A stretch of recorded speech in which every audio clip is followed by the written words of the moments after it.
naitwa Mufti natokea Zanzibar.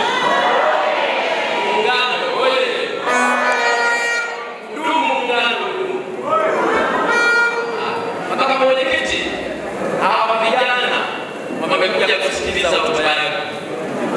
Na mimi sitaki kutumia muda mrefu kwa sababu mimi ni wako. Naomba uniruhusu nizungumze mambo machache. Na kwa vile leo tuko ndani ya chuo kikuu, naomba vijana wenzangu nizungumze kuhusu kujengana fikra kukiwa chama chetu na kukiwa nchi yetu. Historia ya nchi yetu inaonyesha tutawaliwa na wakoloni kama zilizotawaliwa na nchi nyingine ya Afrika. Kwa upande wa Tanganyika, wakoloni walitawala kwa zaidi ya miaka 75. Jerumani alitawala kwa miaka 32, 33 na Mwingereza kwa miaka 42. Na kule Zanzibar tulitawaliwa na Mwingereza akafuatia Mwarabu. Utawala wa kikoloni pande zote mbili ulikuwa ukiminya haki za msingi za wananchi wa taifa letu. Ulipelekea wananchi wakakosa usawa kwenye taifa lao. Kule Zanzibar ikiwa wakati hospitali atakayotibiwa mtu mweupe hawezi kutibiwa mtu mweusi. Shule atakayosoma Mwarabu hawezi kusoma Mswahili. Lakini hata pale nchi ilipokumbwa na janga la njaa, chakula atakachopewa koloni ni tofauti na chakula atakachopatiwa Mwafrika kama Tanzania. Na mwaka 54 chama cha tano kilichoongozwa na Mwalimu Julius Kambarage Nyerere kilikuja kupinga uonevu ndani ya taifa. Na mwaka 67 chama cha ASP Zanzibar kiliundwa kupinga uonevu wa koloni kwenye taifa letu.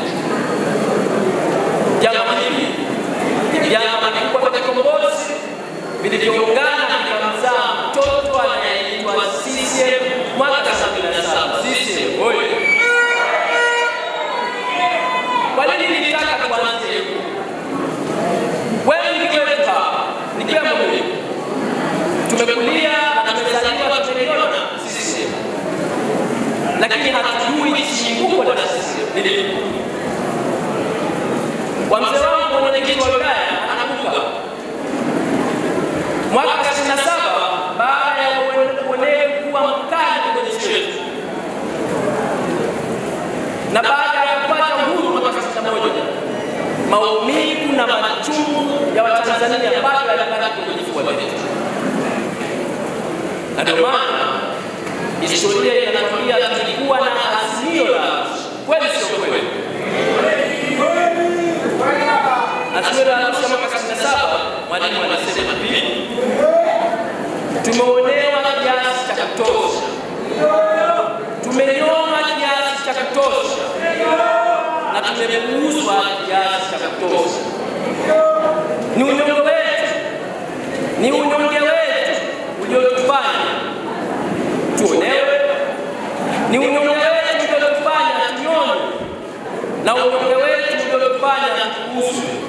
Sasa tunataka mapinduzi, mapinduzi ya kuondoa unyonge, ili tusinyonywe tena, tusipuuzwe tena, na tusifanyeje? Tusinyanyaswe tena kwenye taifa letu. Sasa kwa nini niliamua kusema haya? Baada ya miaka mingi ya kupinga unyanyasaji na unyonyaji na ukandamizaji, bado ndani ya chama hiki wanajitokeza baadhi ya wanachama na viongozi kujifanya wao ni watu kwenye chama chetu. Chama hiki hakina mwenyewe sana. Ukiwa umejiunga leo, umejiunga miaka 50 iliyopita, kila mwanachama ana haki sawa kwenye chama hiki. Asitokee miongoni mwetu akasimama kuwaumiza vijana hawa wa chama.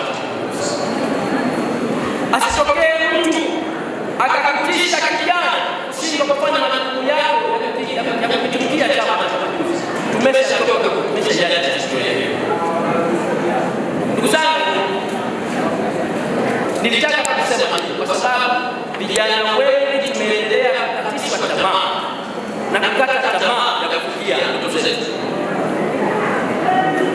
Kila kijana ana haki ya kuwa na ndoto kwenye nchi. Kila kijana ana haki ya kuwa nini? Kuwa na ndoto kwenye nchi. Ukitaka kuwa mbunge ni haki yako. Ukitaka kuwa diwani ni haki yako. Asitokee kiongozi yeyote akakwambia huwezi kufanikiwa. Kataa kabisa.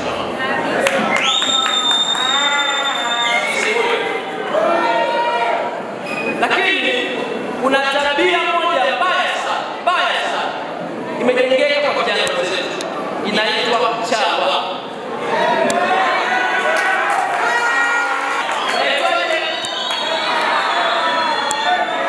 Ni jambo la kushangaza na jambo la kusikitisha. Kijana ulielelewa, uliyekuzwa kwenye chama hiki na uliyewekwa kwenye tanuru moja la vijana unakuwa chawa. Ni aibu, ni kashfa, ni fedheha na ni ujinga wa wananchi.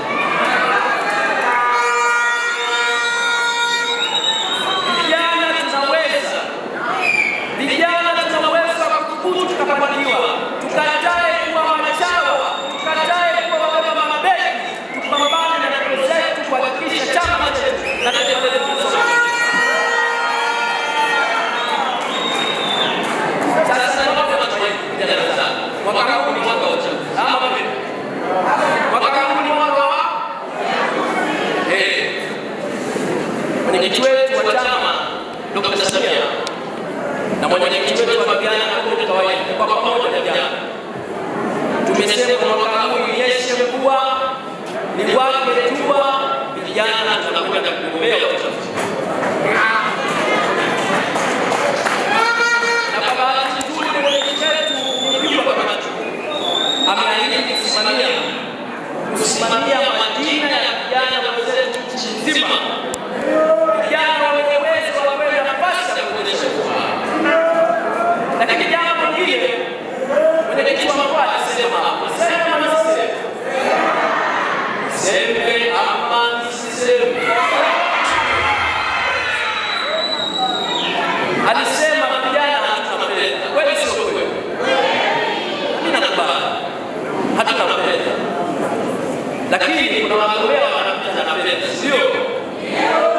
Siwapo. Sasa ni mwenyekiti akija na